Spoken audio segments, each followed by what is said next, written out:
জানে না। ও আল্লাহ, এই পর্যন্ত তোমার আমি গোলামি করলাম, তোমার আমার এই সম্পর্ক দুনিয়ার কোনো মানুষ জানে না, জানে না, জানে না। আমিও চাই দুনিয়ার কোনো মানুষ না জানুক, কিন্তু আজকে এমন অবস্থা হয়ে গেল, আমার মনিব যেহেতু জেনে গেল, আমি আর দুনিয়াতে থাকতে চাই না, চাই না, চাই না। যুবকটা সাথে সাথে সিজদায় পড়িয়া আমার মালিকের দরবারে এত কান্না শুরু করে দেয়, ও আল্লাহ, তুমি আমার উঠাইয়া নাও, আমি আর এক মুহূর্ত দুনিয়াতে থাকতে চাই না। আমার মাওলা ওই যুবকটার দোয়া কবুল করলেন, সাথে সাথে দুনিয়া থেকে যুবকটাকে আমার মাওলা নিয়ে গেলেন। সুবহানাল্লাহ। ওই বনি ইসরাইলের যুবকের জীবনটা কত সুন্দর, সারাদিন আমার মাওলার গোলামিতে কাটাইছে রে যুবক। তোমার আমার কি হয়ে গেল? সকাল থেকে সন্ধ্যা পর্যন্ত মালিকের নাফরমানিতে নিমজ্জিত, সারাটা দিন যৌবনের কত বাহাদুরি তুমি আর আমি দেখাই নাই রে ভাই, কত না বাহাদুরি দেখাই। আমার মাওলার হুকুম পালন করার ক্ষেত্রে তোমার বিন্দু পরিমাণ সময় নাই, ঠিক নেই বলে। আল্লাহ বলে যারা ঈমানদার, ঈমান আনবে, ঈমানের পাশাপাশি আমল করবে, এদিকে ঈমানের পাশাপাশি কি আমল করবে। এক নাম্বার ঈমানদার, দুই নাম্বার আমলদার। ঈমানের পাশাপাশি আমল করবে, তাহলে আল্লাহ তাআলা তাদের ঠিকানা জান্নাতুল ফিরদাউস করে দিবে। সুবহানাল্লাহ। তাহলে জান্নাতুল ফিরদাউস আমরা চাই কি চাই না? চাইতে হলে ঈমানদার হতে হবে, আর প্রকৃত ঈমানদারের পাশাপাশি প্রকৃত ঈমানদার ঈমানের দাবি হবে সে নেক আমল করবে। কি আমল? আমল দুই প্রকার, এক নম্বর হচ্ছে আমলে সালেহ, দুই নম্বর আমলে গায়রে সালেহ। এক নম্বর আমল হচ্ছে ভালো আমল, যেই আমল করার জন্য আল্লাহ ও আল্লাহর রসুলের নির্দেশ করেছেন। দুই নম্বর হচ্ছে আমলে গায়রে সালেহ, যে আমল খারাপ আমল, যাহা থেকে বেঁচে থাকার জন্য আল্লাহ ও আল্লাহর রসুল নিষেধ করেছেন। তাহলে আমরা কোন আমল করব? যেই আমল আল্লাহ ও আল্লাহর রসুল করতে বলেছে সেই আমল করব, ঠিক নি বলেন? আর সেই আমলটা হচ্ছে আমলে সালেহ, ভালো আমল। গলা যেন না টানে। কি আমল? ভালো আমল।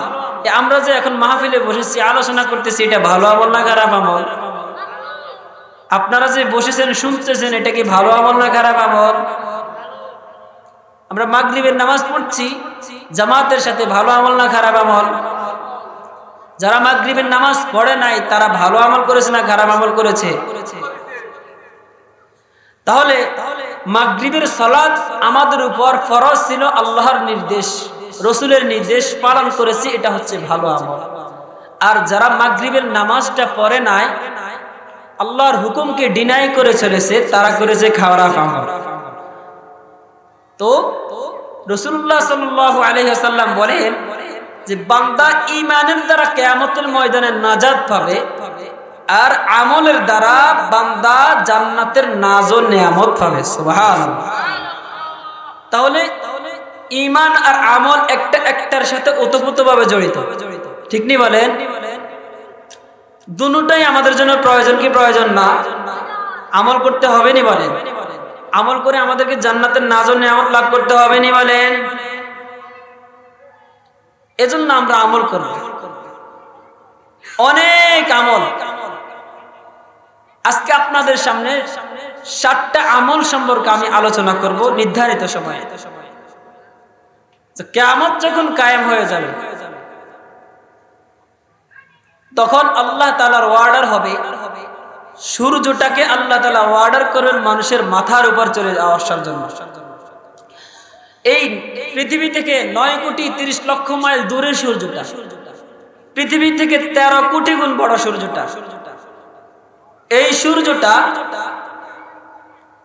পৃথিবীর গ্রহের দিকে যে তাপ দিচ্ছে, কিরণ দিচ্ছে, এই সূর্যের যেই কিনার দিক থেকে তাপ কম, তাপমাত্রা কম, সেই দিক দিয়ে আল্লাহ তাআলা দুনিয়ার দিকে তাপমাত্রা দিচ্ছে। সুবহানাল্লাহ। এবং বিজ্ঞান বলে, আধুনিক বিজ্ঞান বলছে যে সূর্যের যে আলো বের হয়, এই সবচাইতে যে কিনার থেকে আলো কম আসে, কিরণ কম আসে, তাপমাত্রা কম, সেই দিক থেকে যে আলো আসে, এই আলোটা পরিপূর্ণভাবে দুনিয়াতে আসে না, বরং আল্লাহ তাআলা প্রথম আসমানের নিচে আল্লাহ তাআলা বিশেষ মাধ্যমে প্রসেসিং করে, যেগুলো ক্ষতিকারক সেগুলো আল্লাহ তাআলা দূর করে, যেগুলো দুনিয়ার জগৎবাসীর জন্য বালাই কল্যাণকর, সেই আলোগুলো আর সেই কিরণ আল্লাহ তাআলা দুনিয়ার জমিনে ছড়ায়। সুবহানাল্লাহ। আর সেই কিরণ আর সেই আলোতে দুনিয়াতে দ্বিপ্রহরে কিংবা সকালে সূর্য ওঠার পরে আধা ঘন্টা পরে আপনি যদি পাকা রোডের উপরে যদি 5 মিনিট খালি পায়ে দাঁড়ান, আপনার খবর হয়ে যাবে। ঠিকই বলেন? তাহলে চিন্তা করুন, সবচাইতে দুর্বল সূর্যের যে কিনার থেকে আলো বের হয়, সেই কিনারের তাপমাত্রা যদি এত বেশি হয়, আল্লাহ তাআলা কিয়ামতের ময়দানে চূড়ান্ত পর্যায়ে যখন কিয়ামত কায়েম হয়ে যাবে, সূর্যটাকে বলবে, সূর্য আজকে চূড়ান্ত কিয়ামতের দিন, আজকে বান্দাদেরকে শাস্তি দিতে হবে, নাফরমান বান্দাদেরকে, যারা আমি আল্লাহ তাআলার দেওয়া নেয়ামত দুনিয়াতে ভোগ করছে, কিন্তু আমি আল্লাহ তাআলার হুকুমকে বৃদ্ধাঙ্গুলি দেখছে, ওভারটেক করেছে, আজকে তাদেরকে শাস্তি দিতে হবে। তবে শাস্তিটা হবে সোজা শাস্তি না। এতদিন তুমি শাস্তি দিয়েছ, এতদিন তুমি রোদ দিয়েছ, এটা একদম তাদের জন্য উপযোগী ছিল। আজকে আমি আল্লাহ তাআলার পক্ষ থেকে ওয়ার্ডার, তাদের মাথার আধা বিঘাত উপরে কিংবা 1 বিঘাত উপরে তুমি চলে যাও। নাউজুবিল্লাহ বলতেন। যখন আল্লাহ অর্ডার দিবেন, সূর্য আল্লাহর অর্ডার মানবে কি মানবে না? আল্লাহর অর্ডার পালন করার থেকে সূর্যটা মানুষের মাথার উপর চলে আসবে। মাথার উপর আসার পরবর্তীতে আল্লাহ তাআলা বলবে, সূর্য এতদিন তো তুমি ফিট দিয়ে তাপ দিয়েছো, আজকে তুমি তোমার বুকের তাপটা তুমি ছেড়ে দাও। আল্লাহর অর্ডার মানতে যাইয়া সূর্য তার সবচাইতে যেই ফিটটা, বুকের ফিট প্রখর বেশি, রোদ বেশি, তাপ বেশি, সেই বুকটা দুনিয়ার জমিনের মানুষের মাথার উপরে আধা হাত উপরে এসে এইভাবে তা করে দিবে। সমস্ত তাপমাত্রা যখন ছেড়ে দিবে, জমিনটা তামা হয়ে যাবে, মাটি থাকবে না, স্বর্ণ হবে না, রূপা হবে না, কি হবে? তামা হয়ে যাবে। তামা কেন হবে? মুফাসসিরিনে কেরাম বলে, তামা হবে এই জন্য যে তামার ভিতরে আল্লাহ যেই গুণ দিয়েছে, স্বর্ণ রূপা মাটির ভিতরে আল্লাহ সেই গুণ দেয়। কারণ লোহা দেখবেন যখন গরম করা হয়, লোহার এক পাশ গরম করলে অন্য পাশ গরম হইতে দেরি হয়, ঠিক নেই বলে? ঠিক স্বর্ণ রূপারও একই অবস্থা, এক পাশ গরম করলে অন্য পাশ গরম হতে দেরি হয়। কিন্তু তামা এমন একটা জিনিস, আল্লাহ তাআলার দেওয়া এমন একটা বস্তু, এমন একটা সৃষ্টি, যেটার এক পাশ গরম করলে ঠিক অপর পাশ সেম সমানভাবে গরম হয়। এজন্য সূর্যের তাপে জমিনটা সাথে সাথে তামা হয়ে যাবে। তামা যখন হয়ে যাবে, তখন তামা হওয়ার কারণে মানুষ এই তামার মধ্যে দাঁড়িয়ে থাকতে পারবে না। তাপের কারণে আপনি বলেন, আপনি একটা গরম কিছুর ভিতরে উপরে কতক্ষণ দাঁড়িয়ে থাকতে পারবে? কিন্তু ওই সময় যখন তামা হয়ে যাবে, সূর্য তার সমস্ত তাপমাত্রা ছেড়ে দিবে, তখন মানুষ বেকার হয়ে যাবে, পাগল হয়ে যাবে। ইয়াউমা তারাউনাহা তাযহালু কুল্লু মুরদিয়াতিন আম্মা আরদাত ওয়া তাযাউ কুল্লু যাতিন হামলিন হামলাহা ওয়া তারান নাসা সুকারা ওয়া মা হুম বিসুকারা ওয়ালাকিন আযাবাল্লাহি শাদীদ। সূর্যটা যখন মানুষের মাথার উপরে চলে আসবে, জমিনটা যখন তামা হয়ে যাবে, মানুষগুলো বেকার হয়ে যাবে, ওই কঠিন মুহূর্তের অবস্থা কেমন হবে? আল্লাহ বলে, ও তার নাসা সুকারা, মানুষগুলোকে মাতাল মাতাল মাতাল মাতাল বোঝা যাবে। মানুষগুলো কেমন মদ খাইলে যেমন মাতাল হয়ে যায়, ওই সূর্যের আলো যখন পরিপূর্ণভাবে ছেড়ে দেবে, মানুষগুলো সব মাতালের মতো বেকার হয়ে যাবে। সব মানুষগুলো যখন বেকার হয়ে যাবে, এই মানুষগুলো সূর্যের আলো যখন সহ্য হবে না, গুনাহের কারণে কারো ঘাম পর্যন্ত হাঁটু হবে, হাঁটু পর্যন্ত ঘাম হবে, আবার কোন মানুষের কোমর পর্যন্ত ঘাম হবে, কোন মানুষের গুনাহের কারণে বুক পর্যন্ত ঘাম হবে। এরে আল্লাহর বান্দারা, আবার কোন মানুষের গুনাহ এত বেশি, আপাদমস্তক গুনাহের কারণে, ওই সূর্যের তাপের কারণে বান্দার গামের মধ্যে এই বান্দা সাঁতার কাটতে থাকবে। আওয়াজ আর একটু দেন, সাউন্ড বক্সের আওয়াজ বাড়াই। এই গুনাহের কারণে বান্দা, গুনাহের কারণে কারো কারো মাথা পর্যন্ত ঘাম হয়ে যাবে। মানুষেরা তখন এই ঘামের মধ্যে সাঁতার কাটতে থাকবে।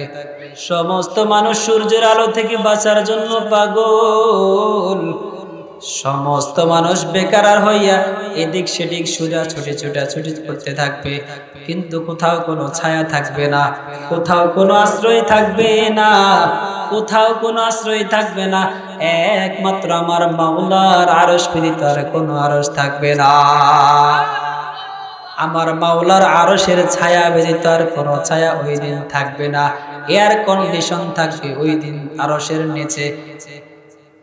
ফেরেশতারা যখন মানুষের এই অবস্থা দেখবে, সমস্ত ফেরেশতারা মানুষের যখন এই অবস্থা দেখবে, আল্লাহ তাআলা তখন কিছু কিছু স্পেশাল ফেরেশতার হাতের মধ্যে কিছু টিকিট ধরাইয়া দিবেন।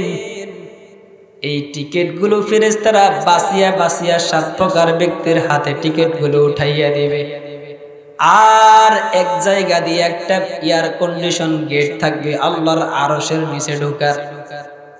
যখন মানুষ বেকার হইয়া এই আরশের নিচে ঢুকতে যাবে, ফেরেশতার দারোয়ানেরা তখন বলবে, তোমার টিকিট আছে কিনা?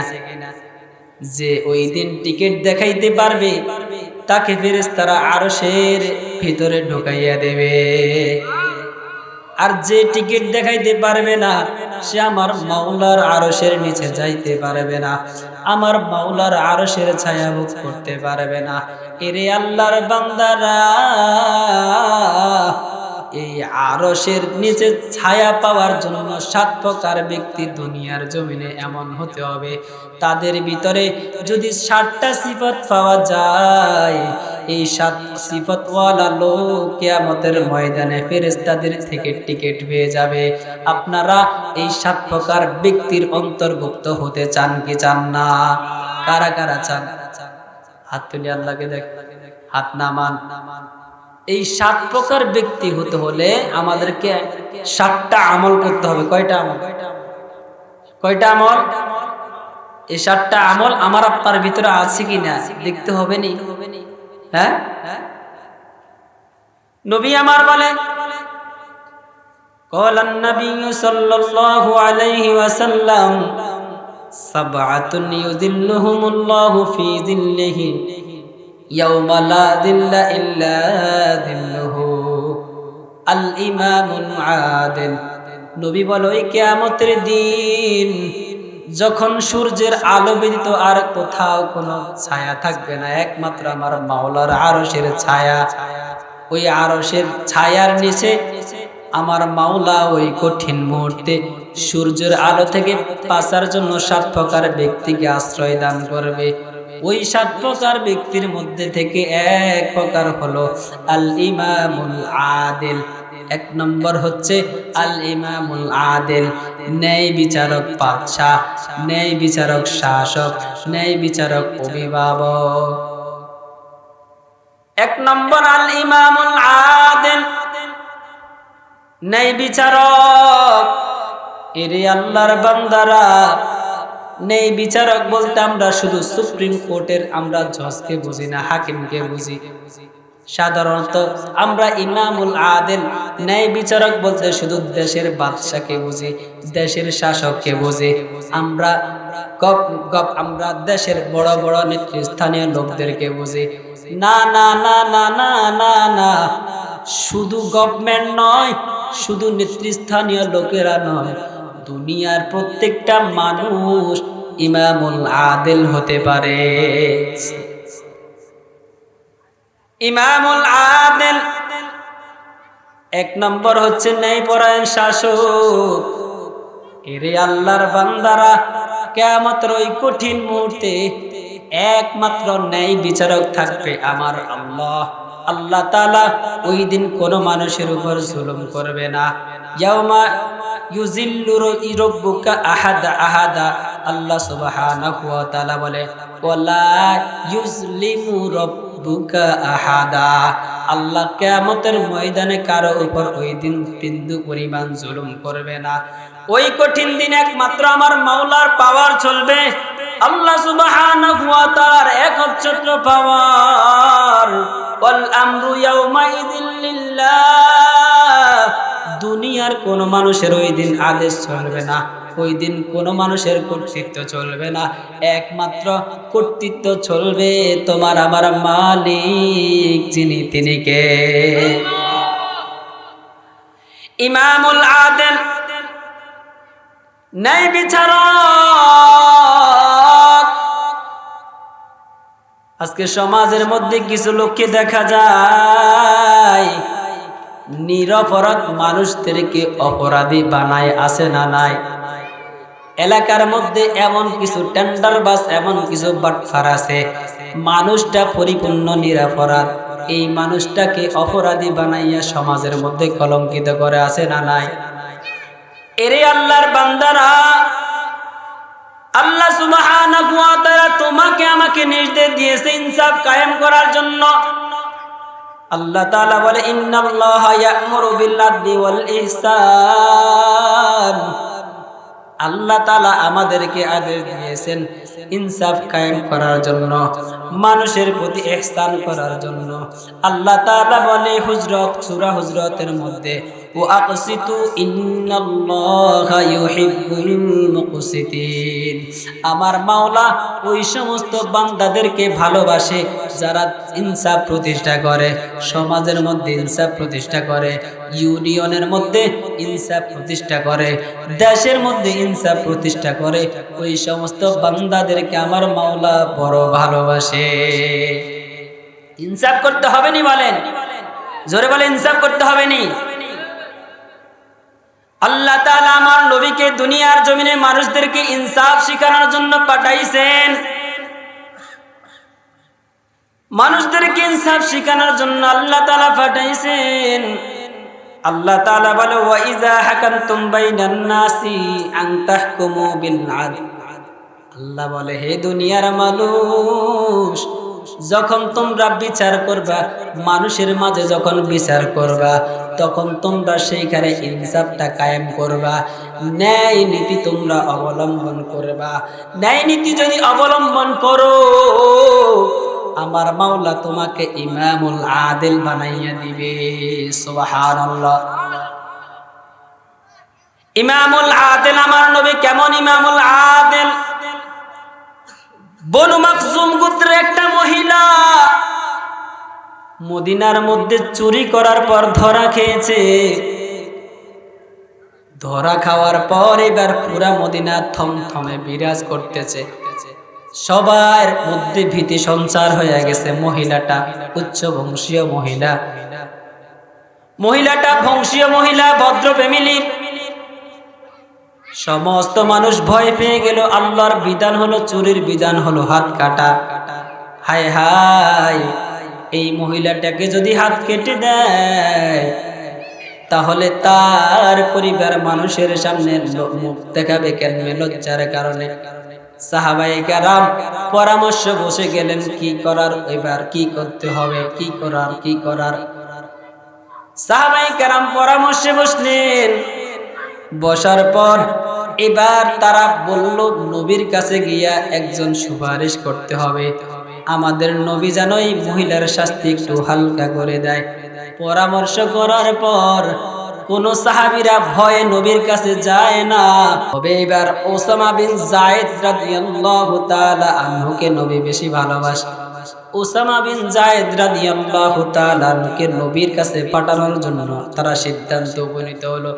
ওসামা বিন যায়েদ রাদিয়াল্লাহু তাআলা আনহু নবীর কাছে যাওয়ার পর বলে, আসসালামু আলাইকা ইয়া রাসূলুল্লাহ ইয়া হাবিবাল্লাহ। ওগো নবী আমার, বনু মাকজুম গোত্রের যেই মহিলা চুরি করেছে এরা তো উচ্চ বংশীয় ব্যক্তি, যদি তার হাত কাটা হয় তাহলে তারা মুখ দেখাইতে পারবে না। নবী গো, এই মহিলার ব্যাপারে কি একটু শাস্তি কমানোর কোনো সুযোগ আছে নাকি? এই কথা শোনার পর আমার নবীর চেহারাটা লাল হয়ে গেল, রাগের কারণে লাল হয়ে গেল। এবার নবী মসজিদে নববীর মধ্যে উঠিয়া সাহাবায়ে কেরামকে ডাক দিয়া বললেন, হে সাহাবীরা আমার, এত বড় দুঃসাহস কিভাবে তোমাদের হয়ে গেল? আল্লাহর বিধানকে তোমরা সংকুচিত করার জন্য আমাকে বলতেছো, শাস্তি কমানোর জন্য বলতেছো।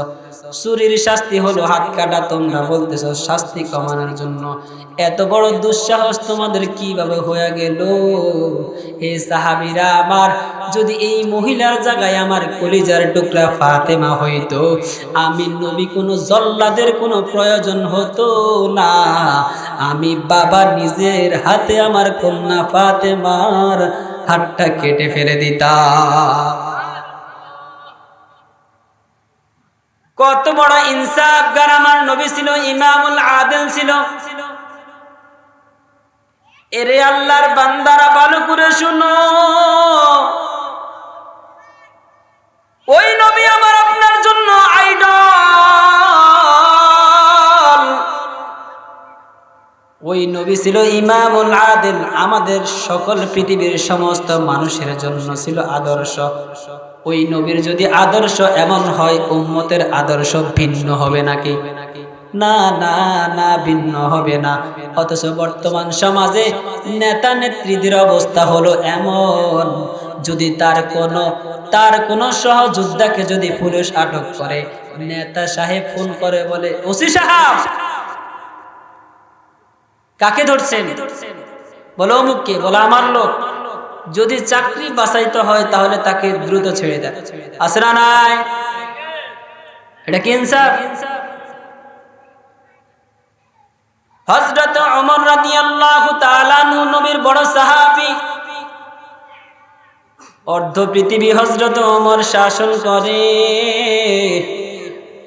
ওমর রাদিয়াল্লাহু তাআলা আনহু একদিন শুনলেন তার ছেলে নবীজ পান করেছে। নবীজ হলো আঙ্গুর বীজানো পানিকে নবুজ বলে। আঙ্গুর বীজানো পানিকে কি বলে? নবীজ বলে। অথচ ইসলামে মদ হারাম, আর মদ বানায় আঙ্গুর ইত্যাদি এই সমস্ত জাতি ও পানীয় দ্বারা। ওনার ছেলে যখন নবীজ পান করছে, এটা খাইলে একটু মাথা ঘুরায়, চোখ মুখ লাল হয়ে যায়। ওমর রাদিয়াল্লাহু তাআলা আনহু যখন খবর পেলেন, তাকে ডেকে পাঠালেন, আমার ছেলেকে আমার দরবারে নিয়ে আসো। ওমর রাদিয়াল্লাহু তাআলা আনহুর দরবারে যখন ছেলেকে নিয়ে আসা হলো, জিজ্ঞেস করলো, তুমি কেন নবীজ পান করেছো? বলে, আব্বা জান, আমি মদ পান করি নাই, নবীজ পান করেছি। এটার ভিতরে তেমন মাতলামি নাই, হালকা। ওমর রাদিয়াল্লাহু তাআলা আনহু বলে, তুমি কেন এটা পান করেছো? এটা তো মদের অন্তর্ভুক্ত। আর ইসলামে যে মদ পান করে তার শাস্তি হলো তাকে ৮০ বার বেত্রাঘাত করতে হবে। আমি যেহেতু খলিফাতুল মুসলিমিন, আমি যদি আজকে তোমার ব্যাপারে স্বজন প্রীতি করি, আমি আমার মাওলার কাছে জবাবদিহিতার কাঠগড়ায় দাঁড়াতে হবে। ওমর রাদিয়াল্লাহু তাআলা আনহু জল্লাদকে ডাক দিলেন, জল্লাদ আসো, চাবুকটাকে নিয়ে আসো। শাস্তি দিতে হবে আমার ছেলেকে। প্রকাশ্য মানুষের সামনে শাস্তি দিবেন নিজের ছেলে ওমর রাদিয়াল্লাহু তাআলা আনহু। জল্লাদ যখন আসলেন বলে 80টা বেত্রাঘাত করো। জল্লাদ থরথর করে কাঁপা শুরু হয়ে গেল। কি ব্যাপার? আমি খলিফাতুল মুসলিমের ছেলের গায়ে কিভাবে হাত তুলবো? ওমর রাদিয়াল্লাহু তাআলা আনহু বলে তুমি এর থেকে পার পাওয়ার কোনো সুযোগ নাই। আমার অর্ডার হলো তুমি তাকে বেত্রাঘাত করতে হবে। জল্লাদ একবারই দেয়, দুইবারই দেয়, তিনবারই দেয়, কিন্তু বেশি জোরে দেয় না, আস্তে আস্তে দেয়। ওমর রাদিয়াল্লাহু তাআলা আনহু দেখে বলে না না না, এই বেত হবে না, এই চাবুক মারা হবে না, হবে না, হবে না, আমার থেকে দাও। আমি বাবা আমার সন্তানকে আজকে শাস্তি দেব। ওমর রাদিয়াল্লাহু তাআলা আনহু চাবুকটা হাতে নিয়ে নিজের ছেলেকে বেত দেয়, নিজের ছেলেকে চাবুক মারে। একটা বাড়ি মারে আর বলে এক ওয়াহিদ, আবার বাড়ি বলে স্নান, আবার বাড়ি বলে সালাস। সাহাবীরা বলে খলিফাতুল মুসলিমিন 4টা বাড়ি তো আগে দেওয়া হয়েছে, আপনি কেন এখন শুরু থেকে গনেন? ওমর রাদিয়াল্লাহু তাআলা আনহু বলে ওই সমস্ত বেদগুলোর হক পরিপূর্ণ আদায় হয় না, একটু কম যদি শাস্তি হয় আমি আমার মাওলার কাছে জবাবদিহিতার কাঠগড়ায় দাঁড়াতে হবে। ওমর রাদিয়াল্লাহু তাআলা আনহু নিজের সন্তানকে চাবুক মারতে মারতে যখন 40টা চাবুক মারলেন, এই ছেলেটা এবার চাবুকের বাড়ি সহ্য করতে না পারিয়া এক পর্যায়ে মৃত্যুর কোলে ঢলে পড়লেন। এক পর্যায়ে সন্তান মারা গেল বাবার হাতে চাবুক খাওয়ার পর। এবার ওমর রাদিয়াল্লাহু তাআলা আনহু সন্তানটাকে নিজের হাতে গোসল দিলেন, নিজের হাতে দাফন করলেন। নিজের হাতে দাফন করার পর ওমর রাদিয়াল্লাহু তাআলা আনহু নিজে জানাজা পড়াইলেন। জানাজা পড়ার পর এবার যখন কাফন দাফন তাকে কবরে পৌঁছাইবে, ওমর রাদিয়াল্লাহু তাআলা আনহু সাহাবীদেরকে ডেকে বলে, সাহাবীরা আমার, তোমরা দাফন করার পর প্রত্যেকের জায়গায় দাঁড়াইয়া থাকবা, এটা আমি খলিফাতুল মুসলিমের অর্ডার। এবার ওমর রাদিয়াল্লাহু তাআলা আনহু নিজের হাতে সন্তানটাকে কবরে নামাইলেন। কবরে নামানোর পর এক পর্যায়ে কবর দেওয়া শেষ হয়ে গেল। এবার ওমর রাদিয়াল্লাহু তাআলা আনহু জল্লাদকে ডাক দিলেন, চাবুকটা আবার আনো। চাবুকটা যখন আবার আনলেন, এবার ওমর রাদিয়াল্লাহু তাআলা আনহু বলে, এরে সাহাবীরা আমার, আমি ওমর, আমার ছেলে মদ পান করেছে, আমি যদি আমার সন্তানটাকে পরিপূর্ণ শাস্তি না দিই, কিয়ামতের ময়দানে আমি কি জবাব দেব? তোমরা সবাই সাক্ষী থাকো, আমার সন্তানটাকে 40টা চাবুক মারার পর মারা গেছে, বাকি 40টা চাবুক এখনো রয়ে গেছে। আমি আমার সন্তানের কবরের মধ্যে বাকি 40টা চাবুক মেরে দিলাম। কেমন শাসক ছিলেন, কেমন ইমামুল আদিল খলিফাতুল মুসলিমিন।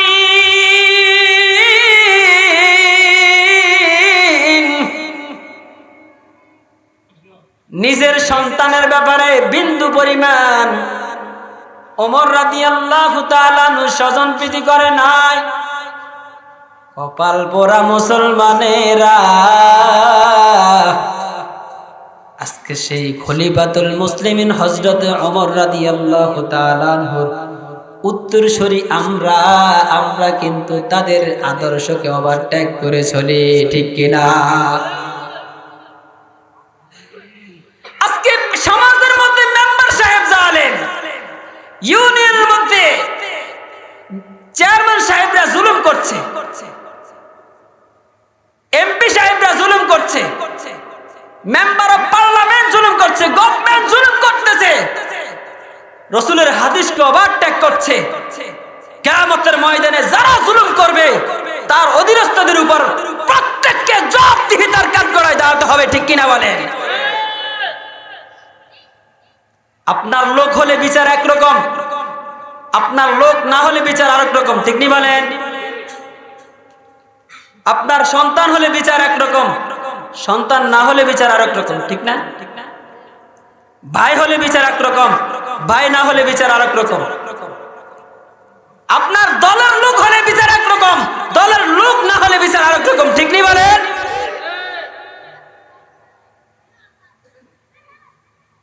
যারা এই জুলুম করবে প্রত্যেককে কিয়ামতের ময়দানে টেনে টেনে জাহান্নামে নিক্ষেপ করা হবে, এই জুলুম করার কারণে। কারণ মাজলুমের দোয়া কবুল করতে আল্লাহ তাআলা কোনো পর্দা রাখে না। আপনি ক্ষমতাধর জুলুম করলেন অসহায়ের উপর, কিছু করতে পারে নাই, কিন্তু নীরবে চোখের অশ্রু নজরানা ফেস করে আল্লাহর কাছে বিচার দিয়ে দিয়েছে। আজ হোক কাল হোক দুনিয়ার জমিনে জালিমের বিচার হবেই হবে, ঠিক নি বলেন? জালিমের বিচার হয়েছে নি বলেন? হয় নাই?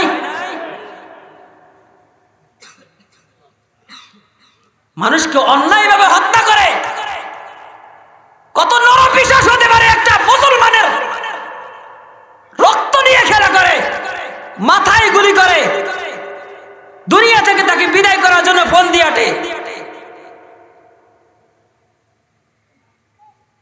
মুসলমানদের রক্ত তাদের কাছে মূল্যহীন, কিছুই মনে হয় না, আল্লাহর ভয় অন্তরে নাই। সামান্য কিছু টাকার জন্য একটা মানুষকে দুনিয়া থেকে বিদায় করার জন্য প্রস্তুত হয়ে যায়, আর নিজের দলের লোক হওয়ার কারণে এই সমস্ত জালিমদেরকে ওই নেতারাই আবার জেল থেকে ছুটাইয়া আনে, ঠিক নি বলেন?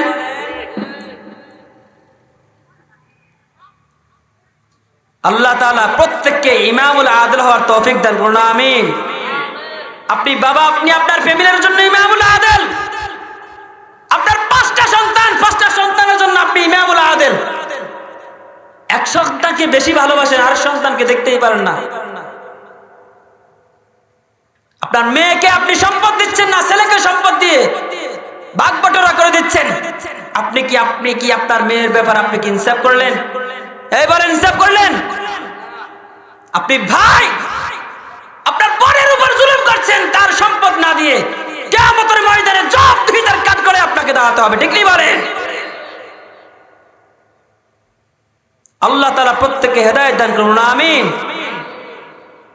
সাবআতুন ইউযিল্লুহুমুল্লাহু ফি যিল্লিহি ইয়াওমা লা যিল্লা ইল্লা যিল্লুহু, আল ইমামুল আদিল।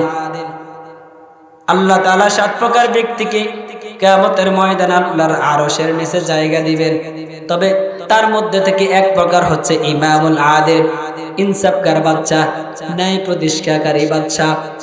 এরে আল্লাহর বান্দারা, এজন্য আজ থেকে প্রত্যয় গ্রহণ করি, আমরা মানুষের উপর জুলুম করব না, মানুষের সাথে ইনসাফ বজায় রেখে চলবো, ঠিক কি বলেন? ইনশাআল্লাহ।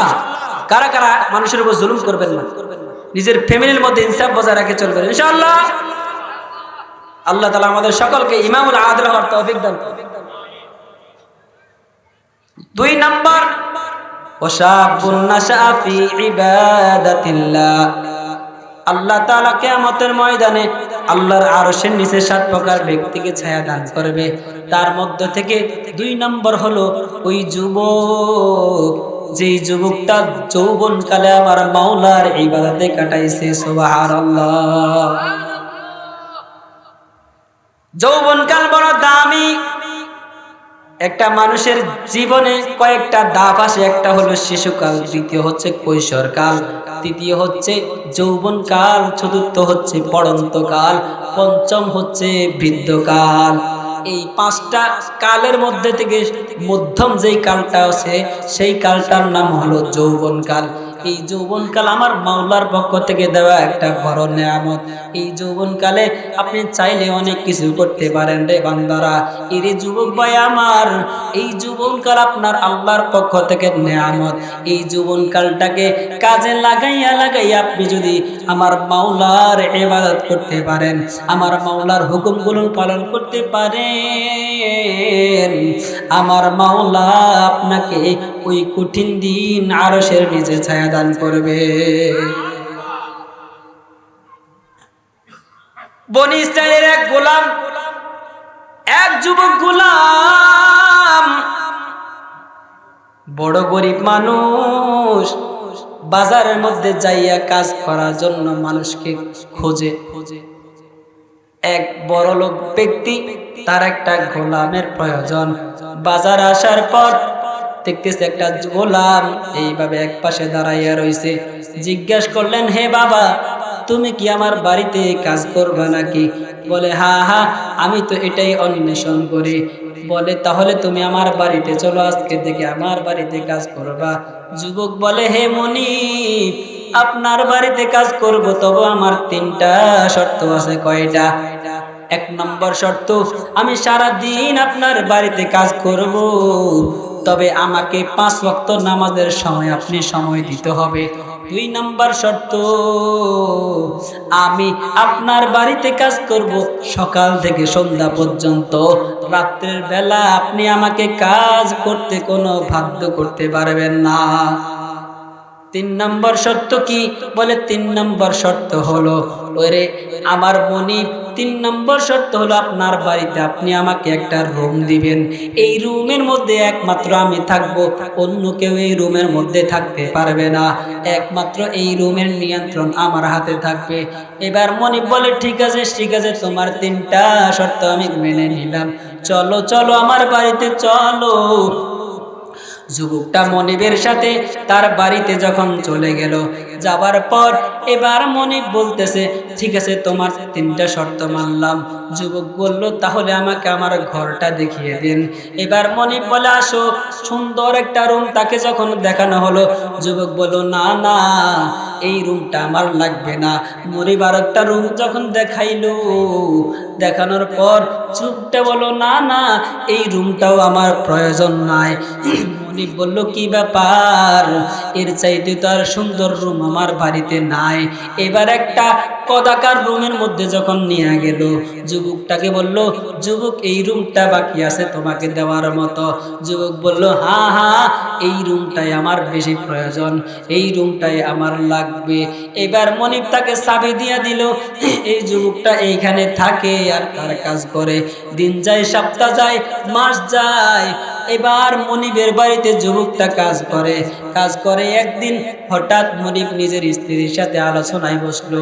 আলোচনা করতে করতে চিন্তা করলো, হায় রে, আমি যে আমার গোলামটাকে একটা রুম দিলাম, এই রুমের ভিতর আমার গোলামটা কি কাজ করে, আমাকে অবশ্যই দেখতে হবে। এই গোলামটা ভালো কাজ করে নাকি খারাপ কাজ করে, অবশ্যই আমাকে মনিটরিং করতে হবে, আমাকে জানতে হবে। এবার মনিব যুবকটাকে দেখার জন্য রাত যখন গভীর হয়ে গেল, সমস্ত মানুষ যখন ঘুমে বিভোর হয়ে যায়, সমস্ত তৃণলতা নীরবতার রূপ যখন ধারণ করলো, গভীর রাত। এবার যুবকের রুমের পাশে গিয়া মনিব একটু উকিয়া দেখে, আসমান থেকে জমিন পর্যন্ত এই রুমের মাঝখানে একটা নূরের বাতি ঝলমল ঝলমল করে। ওই নূরের বাতি যেখানে পড়েছে, ওইখানে দেখতেছে ওই যুবক সিজদার হালতে পড়ে আছে। ওই যুবকটা সিজদার হালতে গুনগুন গুনগুন গুনগুন করে কান্না করে আর বলে, হে মালিক, তুমি আমারে গোলাম বানাইছো, যার কারণে দিনের বেলা তোমার ভালো করে ইবাদত করতে পারি না। ও আল্লাহ, তুমি আমাকে দরিদ্র বানাইছো, যার কারণে অন্যের অধীনস্থ থাকি আমি কাজ করতে হয়। ও আল্লাহ, যদি তুমি আমারে গোলাম না বানাইতা, আমাকে যদি অর্থ সম্পদ দিতা, তাহলে আমি মানুষের গোলামি করতাম না। সারাটা দিন রাত্রে বেলা যেইভাবে তোমার ইবাদত করি, দিনের বেলাও তোমার গোলামি করে যাইতাম। এই কথা বলে আর যুবকটা ঢুকরে ঢুকরে ঢুকরে ঢুকরে কান্না করে। মনিব যখন এটা দেখলো হতভম্বিত হয়ে গেল, খুবই খুশি হয়ে গেল। সকালবেলা গোলামটাকে ডাকিয়া বলে, রে গোলাম, তুমি এত ভালো কাজ করো রুমের ভিতরে আমার জানা নাই। যাও যাও গোলাম, আজকে থেকে তুমি আমার বাড়িতে থাকবা, কোনো কাজ করা লাগবে না। সারাটা দিন তুমি আমার মাওলার ইবাদত করবা, রাতের বেলা ইবাদত করবা, তোমাকে আমি কোনো কাজ করার জন্য চাপ দিব না। যুবকটা যখন এই কথা শুনলো, একটা চিৎকার দিয়ে আমার মালিককে ডাক দেয়, হে মালিক,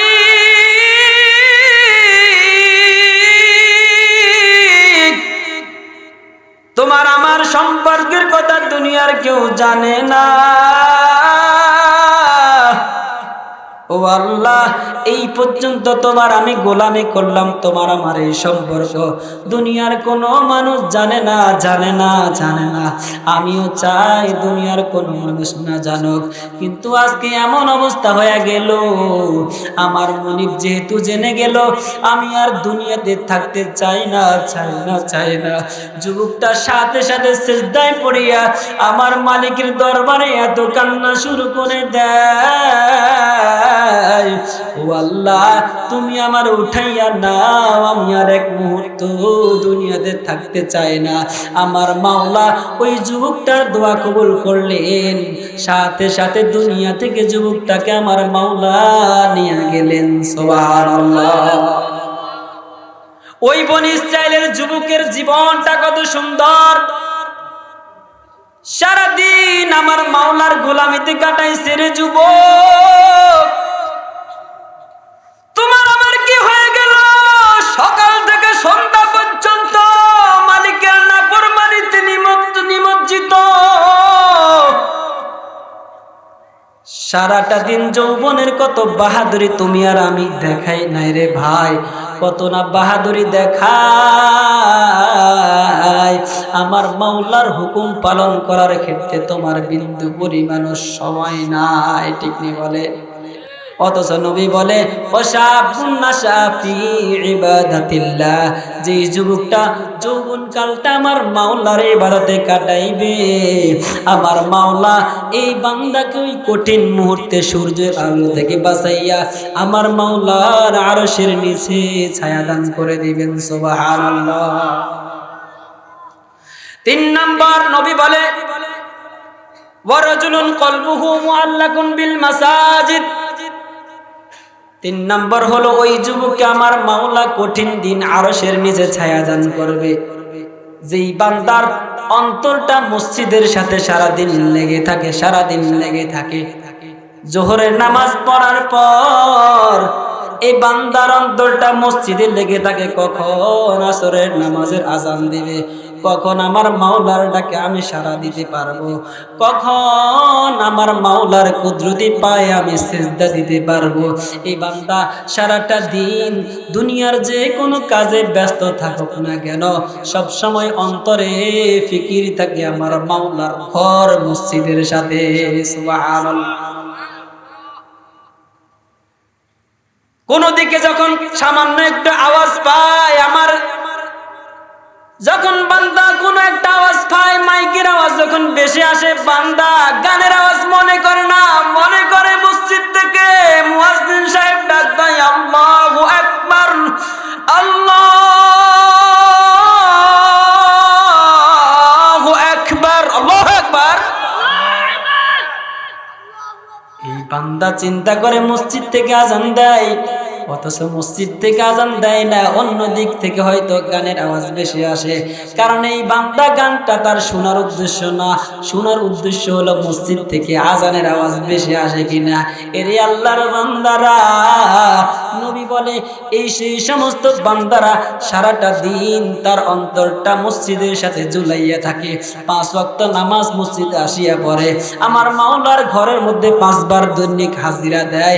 এই বান্দাকে কঠিন মুহূর্তে আমার মাওলা আরশের নিচে ছায়া দান করবে। 4 নাম্বার হলো নবী আমার বলে কিয়ামতের ময়দানে যখন আল্লাহ তাআলা সূর্যের আলো থেকে মানুষদেরকে যখন আশ্রয় দান করবে 7 প্রকার মানুষদের থেকে, তার মধ্যে 4 নম্বর মানুষ হলো, 4 নম্বর ব্যক্তি হলো ওয়ারাজুলান তাহাব্বা বিল্লাহি ইজতামা আলাইহি ওয়া তাফাররাকা আলাইহি। দুনিয়ার মধ্যে যেই বান্দা একে অন্যকে ভালোবাসে কার সন্তুষ্টির জন্য? জোরে বলেন, কার সন্তুষ্টির জন্য? আল্লাহর সন্তুষ্টির জন্য।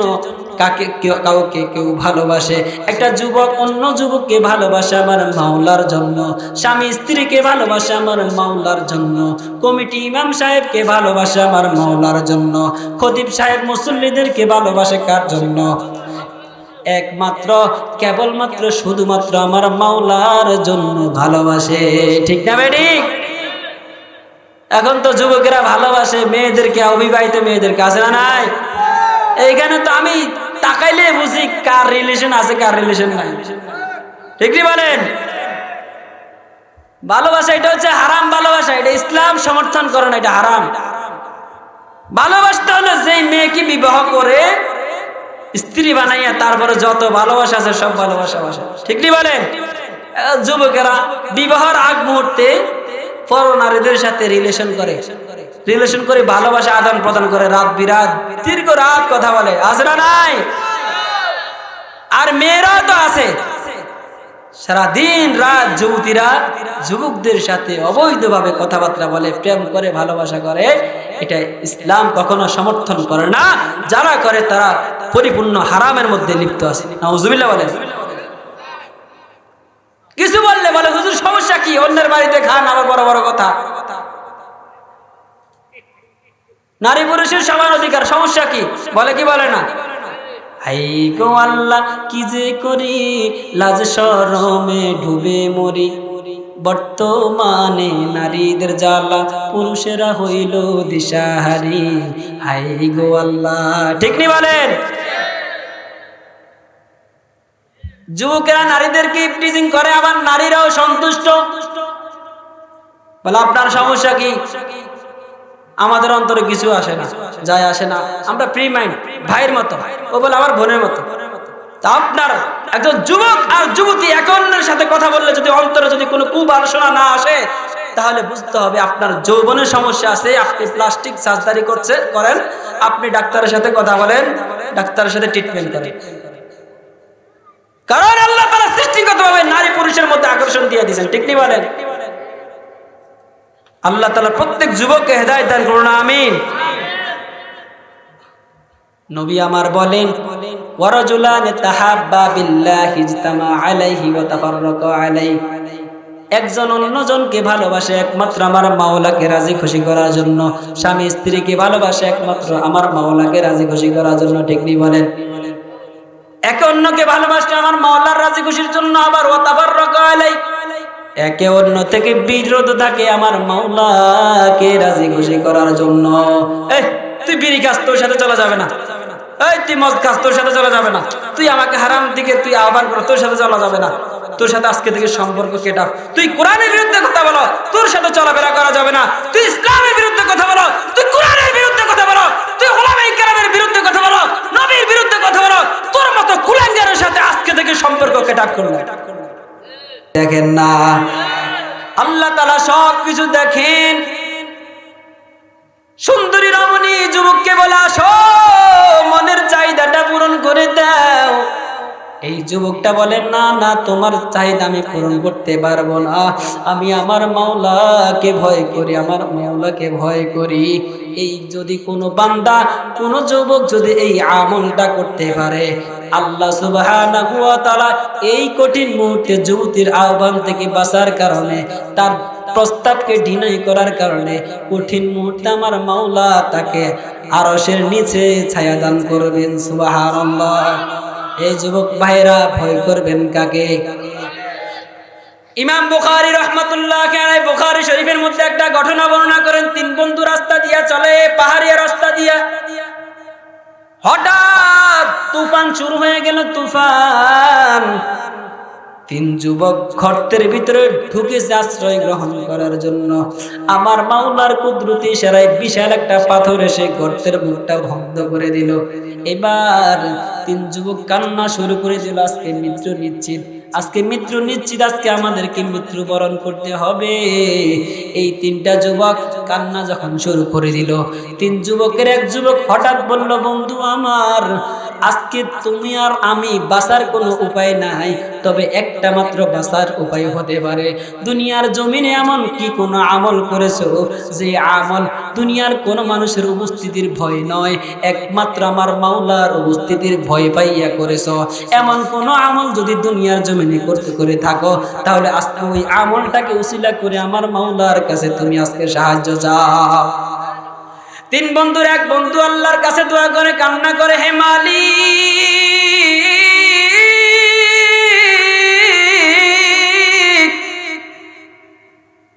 আমি বড় ধনী ছিলাম, আমার অনেক টাকা পয়সা ছিল রে মালিক। আমার বাড়িতে শ্রমিকেরা কাজ করতো, একদিন একটা যুবক অর্ধবেলা কাজ করার পর যখন পারিশ্রমিক দিলাম, এই যুবকটা পুরা দিনের পারিশ্রমিক চাইলো, অর্ধবেলার পারিশ্রমিক নাই। এক পর্যায়ে যখন তার পারিশ্রমিক রাখিয়া চলে গেল, আমি এই পারিশ্রমিক দিয়া এই যুবকের জন্য একটা বকরি ক্রয় করলাম। বকরি পালতে পালতে এক পর্যায়ে বকরির পাল হয়ে গেল। এক পর্যায়ে উট বেড়া দুম্বাতে একটা চারণ ভূমি ভর্তি উট বেড়াতে ভরপুর হয়ে গেল। ও আল্লাহ, একদিন এই যুবকটা যখন আমাকে দেখে বলে, আপনি কি আমার সেই পাওনাটাকে দেবেন না? বলে, হ্যাঁ দেব। তুমি কত পাওনা নেবে? পুরা দিনের থাক দূরের কথা, তোমার জন্য এই চারণ ভূমি ভর্তি যত উট বেড়া ভরপুর দেখতেছো সব তোমার। যুবকটা বলতেছে, আপনি কি আমার সাথে ঠাট্টা করতেছেন? বলে, না। পুরা বিস্তারিত ঘটনা বলার পর যুবকটা চাইলো আল্লাহ আমাকে অর্ধেক দিয়ে দেওয়ার জন্য। ও আল্লাহ, ওই সময় আমি অর্ধেক রাখি নাই, পুরাটা দিয়ে দিয়েছি। ও মালিক, আমার ওই আমলটা একমাত্র আপনার উপস্থিতির ভয় পাইয়া করেছে, যেন আমি কিয়ামতের ময়দানে আপনার কাছে জবাবদিহিতার কাঠগড়ায় দাঁড়াতে না হয়। ও আল্লাহ, আমার ওই আমলটা যদি আপনার নিকট পছন্দ হয়, আজকে এই পাথরের বিপদ থেকে আমাদেরকে হেফাজত করুন। সাথে সাথে পাথরের 3 ভাগের 1 ভাগ গুহার মুখ থেকে সরে যায়। সুবহানাল্লাহ। কিন্তু বের হতে হলে 3 ভাগে সরতে হবে। দ্বিতীয় বন্ধু আল্লাহর কাছে দোয়া করে, হে মালিক, আমার একটা সুন্দরী রূপসী চাচাতো বোন ছিল, আমি তার অনেক ভালোবাসতাম, কিন্তু আমার চাচাতো বোন ছিল রূপসী, আবেদা, সালেহা, জাহেদা। আমার প্রস্তাব, আমি একদিন কুপ্রস্তাব তাকে দিয়ে দিলাম, কিন্তু আমার চাচাতো বোন আমার কুপ্রস্তাবে রাজি হলো না। কোনো একটা কারণে একটা দিন আমার যখন চাচাতো বোন বিপদে পড়িয়া 120 দিনার তার প্রয়োজন হয়ে গেল, আমি চাচাতো ভাইয়ের কাছে যখন সে 120 দিনার চাইলো, কেউ তাকে টাকা দেয় না। আমি চাচাতো ভাইয়ের কাছে যখন আসলো, আমার মনটা তখন বড়, আমি খুশি হয়ে গেলাম, মনটা বড় হয়ে গেল। আমি সুযোগ বুঝে আমার চাচাতো বোনকে কুপ্রস্তাব দিয়ে দিলাম, তুমি যদি আমার প্রস্তাবে রাজি হও, আমার বিছানায় আসো, তাহলে তোমাকে আমি 120 দিনার দিয়ে দিব। ইয়া আল্লাহ, আমার চাচাতো বোন কোন উপায় না পাইয়া এক পর্যায়ে 20 দিনার তার লাগবে, না হলে হবে না। আমার চাচাতো বোন এবার আমার প্রস্তাবে রাজি হয়ে গেল। আল্লাহ, আমি কত খুশি। আমি আমার চাচাতো বোনকে নিয়ে একটা অন্ধকার ঘরে যখন চলে গেলাম, এক পর্যায়ে আমি আমার চাচাতো বোনকে বিছানায় শোয়াইয়া দিলাম। আমি আমার চাচাতো বোনের 2 পায়ের মাঝখানে যখন বসে গেলাম, এক পর্যায়ে দেখলাম আমার চাচাতো বোন চোখ দিয়ে টপ টপ করে পানি ফেলে দেয়। আমি জিজ্ঞাসা করলাম, হে চাচাতো বোন, তোমাকে এখানে আমি তো জোর করে আনি নাই, কেন কান্না করো? চাচাতো বোন বলে, হে ভাই, আমার এই জীবন পর্যন্ত আমার চরিত্রের মধ্যে কোনোদিন কলঙ্কের দাগ লাগে নাই, কোন পরপুরুষ আমাকে স্পর্শ করতে পারে নাই। আমি আমার মাওলার অর্ডার পালন করিয়া নিজের শরীরকে হেফাজত করছি। আজকে আমি একটা বিপদে পড়ে গেলাম, তুমি আমার বিপদের সুযোগ বুঝিয়া তুমি আজকে আমার সাথে তোমার চাহিদাটা পূরণ করতে চাও। ও ভাই, আমি আবার আল্লাহকে ভয় করি। আমার মাওলা আমার দিকে তাকাইয়া রইছে রে ভাই। ও ভাই, তুমি তোমার যদি তোমার চাহিদা পূরণ করার জন্য কাজটা চালাইয়া দাও, আমার মাওলা আমার দিকে তাকাইয়া রইছে। আমি আমার মাওলার সামনে কিভাবে দাঁড়াইয়া যাব? আমি এত ভয় করি, জমিনটা কেমন জানি আমাকে গিলে ফেলতে চায়, আসমানটা কেমন জানি আমার উপর ভেঙে পড়বে, দুনিয়ার সব কিছু কেমন জানি আমাকে লানত দেয়। ও ভাই, বলো না, দুনিয়ার কোন মানুষ যদি এই মুহূর্তে তোমার আমার এই অবস্থায় দেখতো, তাহলে তুমি আর আমি কাজে লিপ্ত হতে পারতাম নাকি? বলে না না না না। তাহলে তুমি আমাকে দুনিয়ার এমন একটা স্থানে নাও যেখানে আমার মাওলাও তোমার আমারে দেখবে না। যখন চাচাতো বোন থেকে এই কথা শুনলাম, হে মালিক, আমার অন্তরের মধ্যে আপনার ভয়। ওয়া আম্মা মান খাফা মাকাম রাব্বিহি ওয়া নাহান নাফসা আনিল হাওয়া ফাইন্নাল জান্নাতা হিয়াল মাওয়া। আপনার ভয় উপস্থিতি যখন পেলাম, এক পর্যায়ে আমার চোখে পানি যখন চলে আসলো, আল্লাহ, আমি আপনার উপস্থিতির ভয় পাই আমার চাচাতো বোনের উপর থেকে সরিয়া একটা দৌড় দিয়া দরজাটা খুলে দৌড় দিছি রে মালিক। ও আল্লাহ, আজ পর্যন্ত আমি আমার চাচাতো বোনের সাথে দেখাও করি নাই। চাচাতো বোনকে 120 দিনার দিয়ে দিলাম। ও আল্লাহ, একমাত্র আপনার উপস্থিতির ভয় পাইয়া এই আমলটা করেছি। আমার আমলটা যদি আপনার নিকট পছন্দ হয়, এই আমলের উসিলা করে আজকে আমাদেরকে পাথরের বিপদ থেকে হেফাজত করুন। সাথে সাথে পাথরের 3 ভাগের 2 ভাগ গুহার মুখ থেকে সরে যায়। কিন্তু বের হতে হলে 3য় ভাগও সরতে হবে। সংক্ষেপে কথা বলতেছি, 3য় বন্ধু এবার আল্লাহর কাছে দোয়া করে, হে মালিক, আমি ছিলাম গরিব মানুষ, সারাদিন আমি অন্যের বাড়িতে কাজ করিয়া সাজের বেলা কিছু আমি দুধ নিয়ে বাসায় ফিরতাম। দুধ নিয়ে যখন বাসায় ফিরতাম, সবার আগে আমি আমার আব্বা আম্মাকে খাওয়াইতাম। কিন্তু আজকে এমন অবস্থা হয়ে গেল, আমি আসিয়া দেখলাম অনেক গভীর রাত হয়ে গেছে, আমার সন্তানেরা ক্ষুধার কারণে ঘুমাইয়া গেছে, আমার বাবা মাও ক্ষুধার তাড়নায় সহ্য করতে না পারিয়া এক পর্যায়ে তারা ঘুমাইয়া গেছে। হে মালিক, আমার সন্তানেরা যখন আমাকে দেখলো, পাগলের মতো আমার পা 2টা জড়াইয়া কান্না শুরু করলো, আব্বু একটু দুধ দাও, জীবনটা বাঁচাই। কিন্তু আল্লাহ, আমার একটা নীতি ছিল, আমি সবার আগে আমার আব্বা আম্মাকে দুধ পান করাই, তারপরে আমরা সবাই দুধ পান করি। কিন্তু পাশের রুমে গিয়ে দেখতেছি আমার বাবা মা ঘুমে বিভোর, বৃদ্ধ মানুষ, এই মুহূর্তে ঘুম থেকে চালাইলে হয়তো হার্ট স্ট্রোক করতে পারে, তারা দুর্বল মানুষ। আল্লাহ, এক পর্যায়ে আমার সন্তানদেরকেও আমি দুধ পান করাই নাই, গভীর রাত নিজেও খাই নাই। আমার বাবা মার শিওরে দাঁড়াইয়া গেলাম। প্রভাত যখন হলো, আমার বাবা মা ঘুম থেকে উঠার পর তাদেরকে দুধ পান করিয়া তারপর আমি খাইছি। ও আল্লাহ, আমার এই আমলটা যদি আপনার নিকট পছন্দ হয়, এই আমলের উসিলা করে আজকে আমাদেরকে পাথরের বিপদ থেকে হেফাজত করুন। সাথে সাথে পাথরের 3য় ভাগ গুহার মুখ থেকে সরে যায়। তাহলে আমল করলে একমাত্র কার উপস্থিতির ভয় রেখে আমল করব? কার জন্য আমল করব বলেন? এই যেই বান্দা, ওয়ারজুলুন দাতু ইমরাতুন যাতু মানসাবিন ওয়া জামাল ফাকালা ইন্নী আখাফুল্লাহ, কোন সুন্দরী রূপসী নারী যদি তাকে খারাপ কাজের দিকে আহ্বান করে, আর এই বান্দা যদি তার ডাকে সাড়া না দেয়, আল্লাহ তাআলা এই যুবককে কিয়ামতের ময়দানে আরশে আজিমের নিচে ছায়া দান করবেন। বলুন সুবহানাল্লাহ। তাহলে আমরা উপস্থিতির ভয় করব কার? এই বাকি 3টার শুধু তরজমা বলে শেষ করে দিচ্ছি। তারপরে বলতেছে রাসূল সাল্লাল্লাহু আলাইহি সাল্লাম বলে, ওয়ারাজুলুন তাসাদ্দাকা বিসাদাকাতিন ফাআখফাহা হাত্তা লা তা'লামা শিমালুহু মা তুনফিকু বিয়ামিনুহু।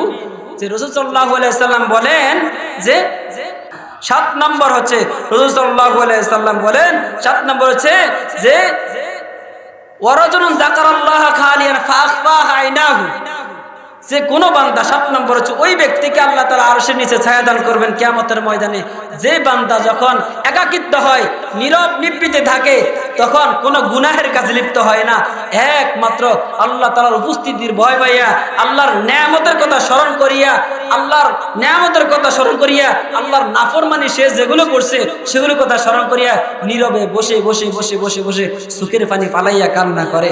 এই কান্না করার কারণে, কান্না করার দাম আল্লাহর কাছে এত বেশি, এই কান্না করার কারণে আল্লাহ তাআলা নীরবে কান্না করেন আল্লাহ বান্দাকে কিয়ামতের ময়দানে আরশে আজিমের নিচে ছায়া দান করবেন। সুবহানাল্লাহ। তাহলে আমরা এই 7 প্রকার ব্যক্তির অন্তর্ভুক্ত হতে চাই কি চাই না? চাই কি চাই না? আল্লাহ তাআলা আমাদেরকে এই 7 প্রকার ব্যক্তি হয়ে কিয়ামতের ময়দানে আরশে আজিমের নিচে ছায়া পাওয়ার তৌফিক দান করুন, আমিন। যে আয়াতটা বলছে ইন্নাল্লাযীনা আমানু ওয়া আমিলুস সালিহাত কানাত লাহুম জান্নাতুল ফিরদাউসি নুজুলা, যারা ঈমানদার, ঈমানের পাশাপাশি আমল সালেহ করবে, এই আমল সালেহ করার কারণে আল্লাহ তাআলা এই সমস্ত বান্দাদেরকে কিয়ামতের ময়দানে তাদের ঠিকানা জান্নাতুল ফিরদাউস করে দিবেন। আল্লাহ তাআলা আমাদের সকলকে ঈমান আর আমলের সাথে এই দুনিয়া থেকে অবিনশ্বর দুনিয়াতে পাড়ি জমিয়ে আল্লাহ তাআলার ওয়াদা প্রাপ্ত রাসূল সাল্লাল্লাহু আলাইহি সাল্লাম যে আমাদেরকে প্রতিশ্রুতি দিয়েছেন আরশে আজিমের ছায়া পেয়ে আল্লাহ তাআলা আমাদেরকে আল্লাহ তাআলার সবচেয়ে বড় পুরস্কার জান্নাত নসিব করুন। ওয়া আখিরু দাওয়ানা আলহামদুলিল্লাহি রাব্বিল আলামিন। আসসালামু আলাইকুম ওয়া রাহমাতুল্লাহ।